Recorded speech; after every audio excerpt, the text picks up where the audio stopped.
दूध न आटवता मस्त दाटसर मलाईदार इथे मी साबुदाणा खीर बनवलेली आहे।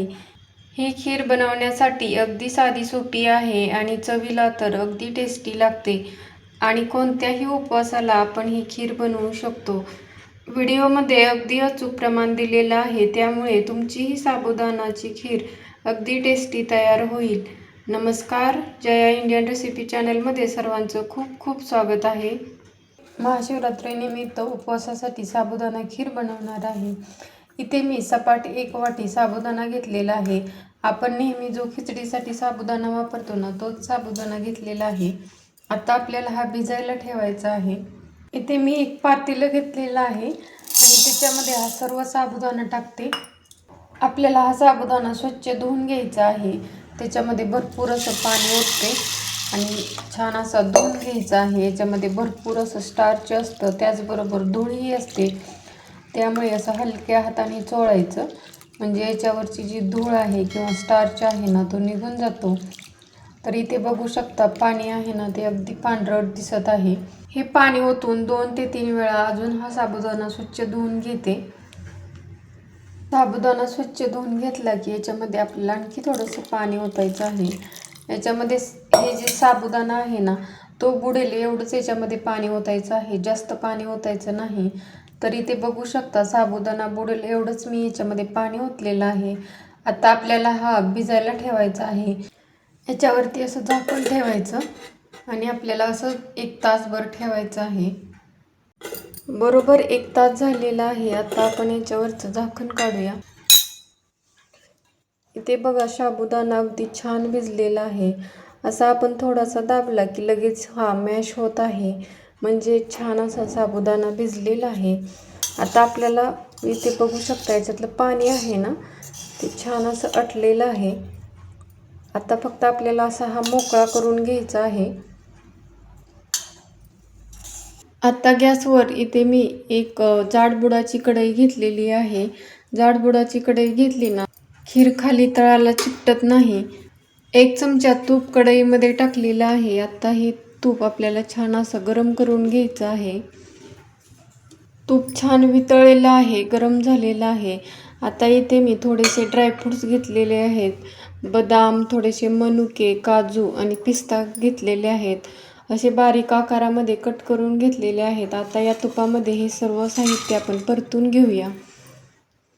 गॅसची फ्लेम कमीच ठेवायची आहे आणि कमी गॅसवरती छान असं आपल्याला हे थोडंसं असं कुरकुरीत होईपर्यंत छान परतून घ्यायचे आहेत। हे ड्रायफ्रूट्स या खिरीमध्ये घालणे ऑप्शनल आहे, तुम्हाला घालायचे असले तर घालू शकता, नाही घातले तरीही चालू शकते। 1 मिनिट हे ड्रायफ्रूट छान परतून घेतलेले आहेत। आता एका प्लेटमध्ये काढून घेते।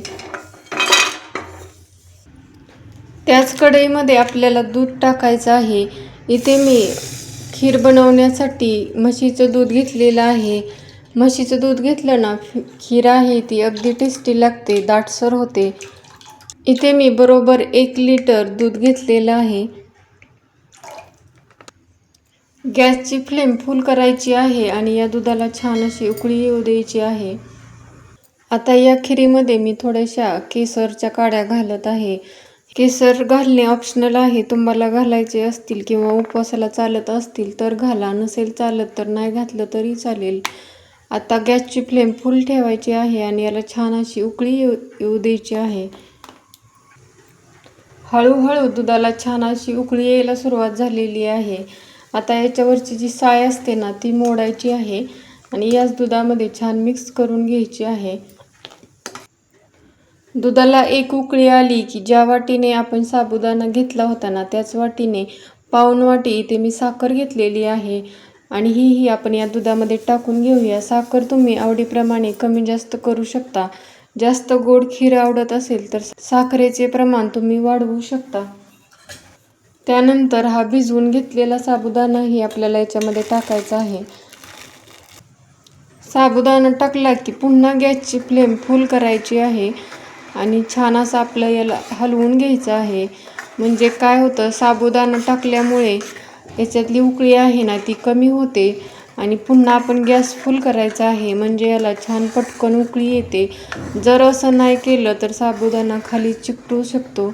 आणि असं अधूनमधून हलवायचं, म्हणजे साबुदाणा खाली तळाला जाऊन चिकटत नाही.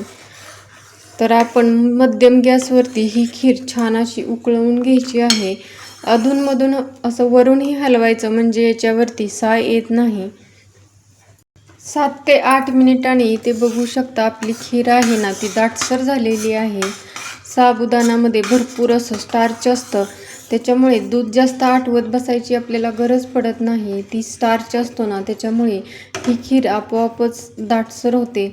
बघू शकता याच्यातला साबुदाणा आहे ना, तोही ट्रान्सपरंट झालेला आहे. आणि आपली खीर ही पहिल्यापेक्षा छान दाटसर झालेली आहे. इथे आपली ही साबुदाण्याची खीर छान तयार झालेली आहे. मधून ही खीर मी अशा पद्धतीने अगदी खालीपासून हलवत होते, त्यामुळे ही अजिबात खाली चिकटलेलीही नाही. तर बघा, अगदी मस्त मलाईदार आणि टेस्टी अशी ही खीर तयार झालेली आहे. जर उपवासाला तुम्ही वेलची पावडर किंवा वेलची खात असाल तर तुम्ही याच्यामध्ये वेलची पावडरही थोडीशी टाकू शकता. त्याने या खिरीची आणखी टेस्ट वाढते. जर उपवासाला वेलची पावडर खात नसतील तर नाही टाकलं तरी अशीही ही खीर टेस्टी लागते. थंड झाल्यावर ही आणखी जास्त घट्ट होते, त्यामुळे अशाच पद्धतीची कन्सिस्टन्सी ठेवायची आहे. अगदी जर तुम्ही गरम करून जास्त दाट केली किंवा घट्ट केली ना, तर थंड झाल्यानंतर तर अधिकच घट्ट होते. आणि याच्यामध्ये जे आपण केसरच्या काड्या टाकल्या होत्या ना, त्याच्यामुळे याला छान असा थोडासा पिवळसर कलरही आलेला आहे. तर इथे आपली उपवासाची साबुदाणा खीर तयार झालेली आहे. आता मी गॅस बंद करते. इथे मी ही खीर सर्व करून घेत आहे. बघा काय मस्त दिसत आहे. कलर आणि टेक्स्चर दोन्हीही अगदी मस्त आलेलं आहे. तुम्हीही साबुदाणा खीर कोणत्याही उपवासाला खाऊ शकता. आता याच्यावरून थोडेसे ड्रायफ्रूट्स कट करून घेतलेले आणि परतून घेतलेले टाकत आहे. तुम्ही डायरेक्ट कढईमध्येही हे ड्रायफ्रूट्स टाकू शकता. इथे मी हे सर्व करताना टाकत आहे. मस्त अशी आपली ही खीर दिसत आहे. अगदी टेस्टी आणि मलाईदार दाटसर झालेली आहे. तुम्ही या उपवासाला किंवा महाशिवरात्रीला नक्की बनवून पहा आणि कमेंटमध्ये नक्की सांगा कशी झालेली आहे. इथे मी ही खीर या पातेल्यामध्ये काढून घेतलेली आहे. आणि इकडे बघू शकता कढईला खाली तळाला ही खीर अजिबात चिकटलेली नाही. अगदी छान अशी आपली ही साबुदाणा खीर तयार झालेली आहे. तुम्हाला ही साबुदाणा खीरची रेसिपी आवडली तर नक्की लाईक करा, शेअर करा. चॅनलवरती नवीन असाल तर प्लीज चॅनलला सबस्क्राईब करा. त्याच्या शेजारी जे बेल आयकॉन आहे तेही प्रेस करा, म्हणजे नवीन व्हिडिओचं नोटिफिकेशन भेटेल. व्हिडिओ शेवटपर्यंत पाहिल्याबद्दल खूप खूप धन्यवाद. पुन्हा भेटूया अशाच नवीन रेसिपी बरोबर. तोपर्यंत मस्त खा, हेल्दी रहा. नमस्कार.